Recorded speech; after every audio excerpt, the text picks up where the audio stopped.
होता है कि नितिन जो है वो सोचता है कि अगर इसका हाथ मैं अपने भाई के हाथ के लिए मांग लूं तो इससे मेरा काम भी चलता रहेगा और भाई का काम भी चलता रहेगा। अब नितिन जो है वो उनके घर रिश्ता लेकर के जाता है और जो इसका भाई होता है, भाई का नाम प्रवीण होता है। अब प्रवीण के रिश्ते की बात जो है वो नेहा के साथ की जाती है और जो नेहा होती है वो एकदम खुश हो जाती है। लेकिन ये जो नितिन होता है, अब ये नितिन जो है वो नेहा के साथ चाहता था कि वो उसके साथ पत्नी की तरह रहे और जो उसका भाई है उसको रास्ते से हटा दे। जी हाँ दोस्तों, राधे राधे, आदाब, सत श्री अकाल, नमस्कार। आप सब लोगों का मेरे यूट्यूब चैनल में बहुत ज़्यादा हार्दिक अभिनंदन है। दोस्तों आप सब लोग कैसे हो? आई होप दोस्तों आप सब लोग बहुत ही अच्छे से होंगे। बता दें कि हमारे चैनल का नाम डेली न्यू क्राइम स्टोरी है, जहाँ पे रोज आपराधिक कहानियाँ आपको सुनने के लिए मिलती हैं। तो दोस्तों आज की कहानी जो है वो महाराष्ट्र से है। आपने बिल्कुल सही सुना, महाराष्ट्र में एक जगह है कोल्हापुर।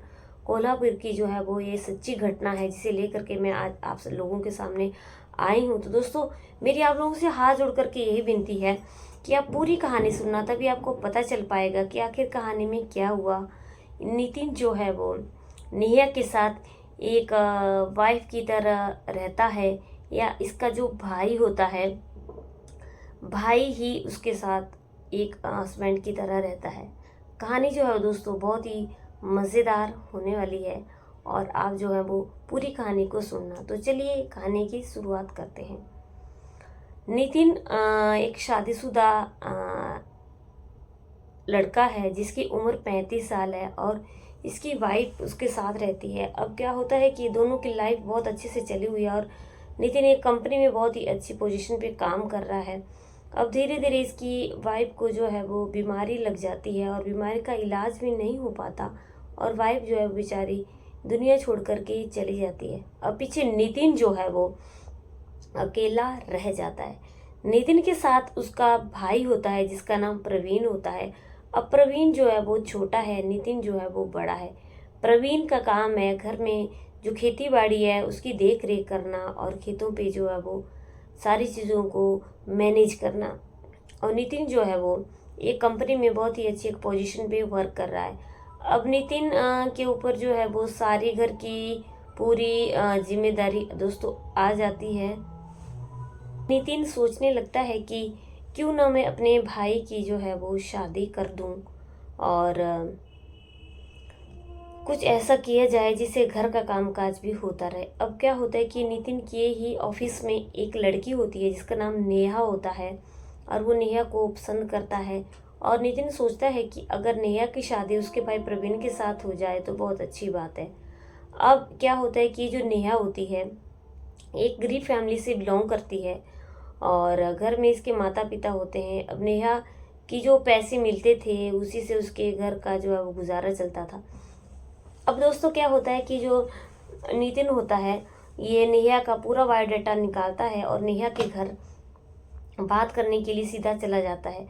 जब ये नेहा के घर बात करने के लिए चला जाता है तो ये नेहा से बात करता है और नेहा जो है वो सीधा बोल देती है कि अगर इसके घर वालों को रिश्ता पसंद हो तो ये वहाँ पे शादी करेगी और अगर उसे लड़का पसंद आए तभी जो है वो शादी करेगी। अब क्या होता है कि एक डेट फिक्स कर दी जाती है और नितिन जो है वो अपने भाई प्रवीण को लेकर के आ जाता है और नेहा के माता पिता नेहा को लेकर के आ जाते हैं। अब ये दोनों एक दूसरे को देखते हैं और नेहा जो है वो प्रवीण को पसंद कर लेती है और प्रवीण जो है वो सुंदर स्मार्ट होता है, लंबा चौड़ा होता है, कद काठी जो है वो अच्छी होती है।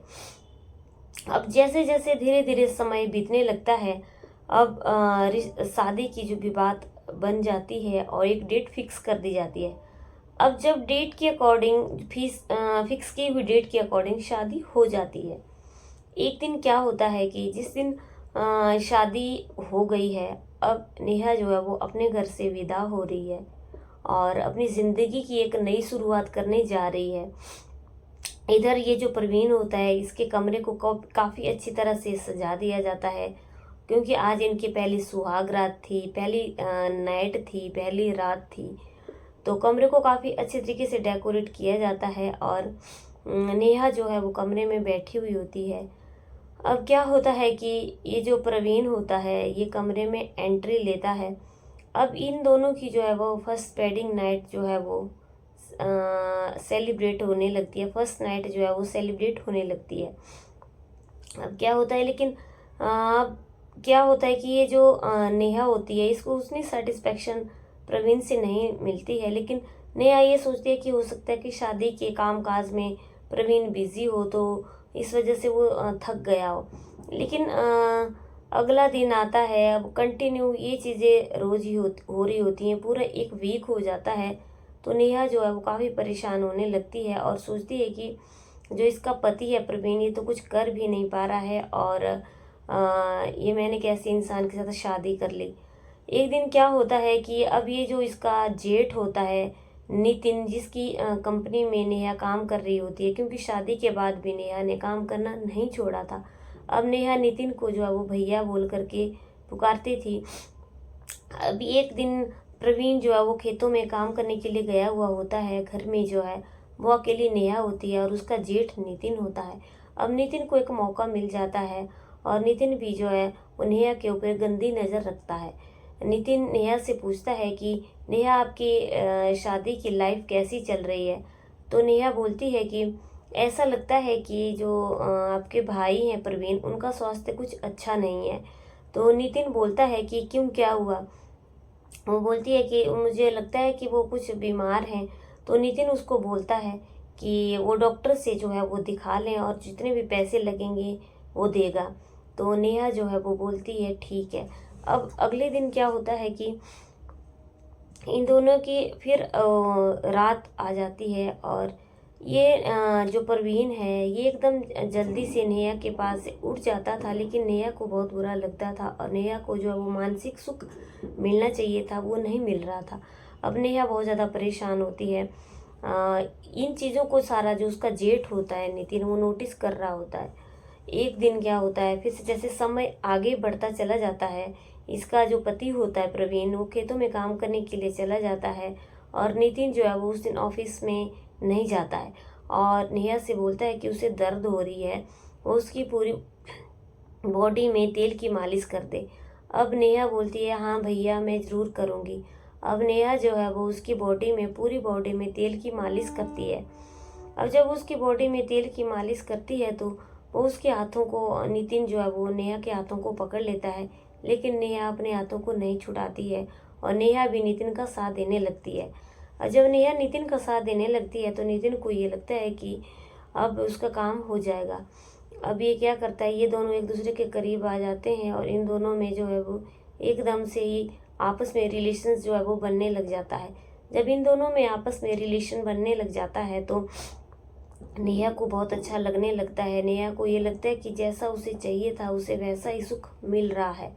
अब ये चीज़ इन दोनों में रोज होने लगती है और अब क्या होता है कि नेहा बहुत खुश होती है और ये चाहती थी कि इसका पति जो है प्रवीण जल्दी से खेतों में चला जाए और इन दोनों को जो है वो मौका मिल जाए।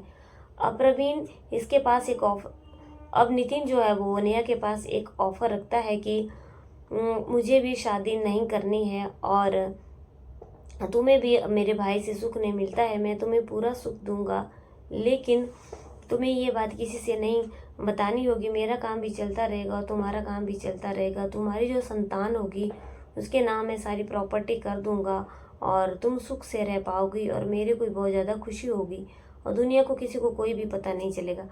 अब नेहा जो है वो प्रॉपर्टी का लालच लेकर के बहुत ज़्यादा खुश होगी कि कितनी अच्छी बात है अगर ऐसा होगा तो। अब इन दोनों में ये चीज़ें रोज़ होने लगती थी और रोज़ दोनों को एक दूसरे से बहुत ज़्यादा सुख मिलता था। एक दिन क्या होता है कि नितिन और नेहा जो है वो अपने उसके बेडरूम में होते हैं और ये जो इसका भाई प्रवीण होता है खेतों से जल्दी वापस आ जाता है और आकर के सीधा बेडरूम में जाता है तो उसको वहाँ पे आवाज़ें सुनाई देती हैं और वो अपने भाई के सीधा कमरे में चला जाता है। तो जब वो अपने भाई के कमरे में जाता है तो वो दोनों को एक साथ इकट्ठा पकड़ लेता है और इनके जो है वो कपड़े भी इनके पास अपने नहीं होते हैं, कपड़े भी इनके उतरे हुए होते हैं। तो जब ये प्रवीण इसको देखता है तो उसे 2-4 थप्पड़ मारता है अपनी पत्नी को, नेहा को, और नेहा को बोलता है कि तूने ये ऐसा क्यों किया। अब नेहा जो है वो उसे चिल्ला करके बोलती है कि मैंने अच्छा तो किया, तुम मुझे बिल्कुल भी सुख नहीं देते हो, और जो तुम्हारा भाई है इससे मुझे पूरा सुख मिलता है। अब प्रवीण क्या करता है कि नेहा के मायके को फ़ोन करता है। नेहा के मायके वाले आते हैं। प्रवीण जो है वो नेहा के मायके वालों से सारी बात बताता है, लेकिन नेहा, उसको कोई भी फर्क नहीं पड़ने वाला था। नेहा बोलती है कि उसे जिससे सुख मिलेगा वो उसी के साथ रहेगी। उसे उसके भाई नितिन से सुख मिल रहा है, इसलिए अब नेहा नौकरी पे जाती है, पैसा कमाती है, अपने पैरों के ऊपर खुद स्टैंड है, तो वो जो है वो अब नितिन के साथ ही रहना चाहती है। अब प्रवीण जो है वो बहुत दुखी होता है, और ये दोनों जो है वो वहाँ से चले जाते हैं। अब ये दोनों घर छोड़ करके वहाँ से चले जाते हैं, और नेहा बोल देती है कि वो उसके साथ ही रहेगी। नेहा जो है वो किस शहर में रह रही है प्रवीण को बिल्कुल भी पता नहीं होता है, और उसके भाई का भी पता नहीं होता है कि ये दोनों कौन से शहर में रह रहे होते हैं। अब नेहा क्या करती है कि डाइवोर्स के पेपर तैयार करती है और साइन करके अपने पति के पास, प्रवीण के पास भेज देती है। लेकिन प्रवीण जो है वो उसको सारी जगह ढूंढता है। प्रवीण को बिल्कुल भी पता नहीं चलता कि उसकी पत्नी नेहा और उसका भाई नितिन किस शहर में रह रहे होते हैं। अब प्रवीण बेचारा पीछे बहुत दुखी होता है, और ये दोनों जो है वो एक अलग जगह पे एक कमरा लेकर के अपनी ज़िंदगी खुशी खुशी व्यतीत करने लगते हैं। दोस्तों, कहानी इतनी ही थी, लेकिन कहानी से हमें क्या सीख मिलती है? कहानी से हमें ये सीख मिलती है कि कुछ औरतें ऐसी होती हैं, वो अपने थोड़े से सुख के लिए दूसरे इंसान की ज़िंदगी को बर्बाद कर देती हैं। नेहा ने अपने पति प्रवीण के साथ जो किया वो बहुत ही गलत चीज़ थी, और उसने अपने जेठ के साथ जो है वो अपने शारीरिक सुख को पाने के लिए अपने पति को छोड़ दिया। माँ बाप की, रिश्तेदारों में, पूरे समाज में बेइज्जती हुई। ऐसी औरतों से दोस्तों बच कर के रहना चाहिए, और ऐसी औरतें समाज के ऊपर कलंक होती हैं, जो रिश्तों को जो है वो 1 मिनट में ही शर्मसार कर देती हैं। उम्मीद करती हूँ आप लोगों को मेरी कहानी अच्छी लगी होगी। अच्छी लगी आप दोस्तों लाइक शेयर करना, चैनल को सब्सक्राइब करना, बेल आइकन को दबा के ऑल पे क्लिक इसलिए करना ताकि आपके पास मेरी हर वीडियो की नोटिफिकेशन मिलती रहे। अगर हमसे कोई गलती हुई होगी दोस्तों, अपने बहन बेटी दोस्त समझ करके हमें माफ़ करना। मेरा ये कहानी सुनाने का उद्देश्य सिर्फ आप लोगों को सतर्क करना है, जागरूक करना है। तो चलिए कल की कहानी में एक नई